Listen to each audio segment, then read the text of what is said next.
নাট্যজগতের পরিচিত মুখ জাহের আলভীর জীবনে নেমে এসেছে এক অসহনীয় অন্ধকার। তার স্ত্রী ইকরা আর নেই। শনিবার দুপুর 1:30টার দিকে মিরপুর DUHS এর বাসায় আত্মহত্যা করেছেন বলে পারিবারিক সূত্রে জানা গেছে। সেই সময় আলভী ছিলেন দেশের বাইরে, নেপালে একটি নাটকের শুটিংয়ে। ঈদের বিশেষ কয়েকটি নাটকের কাজ চলছিল। হঠাৎ করেই আসে এই মর্মান্তিক সংবাদ। সামাজিক মাধ্যমে ভেঙে পড়া কণ্ঠে তিনি লেখেন, দুপুরে তার স্ত্রী ইকরা করেছেন আর তিনি যেন ভাষা হারিয়ে ফেলেছেন। তিনি লিখেছেন, আমি বুঝতে পারছি না আমাদের সন্তান আর আমার কথা না ভেবে সে কেন এভাবে চলে গেল।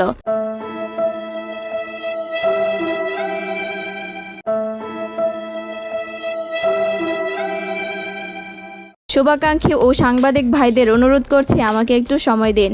আমাদের সন্তানের ভবিষ্যতের কথা ভেবে হলেও দয়া করে কোনো বিভ্রান্তিকর তথ্য ছড়াবেন না। 15 বছরের দাম্পত্য, ভালোবাসার বন্ধনে 2010 সালের 9 নভেম্বর পথ চলা শুরু করেছিলেন তারা।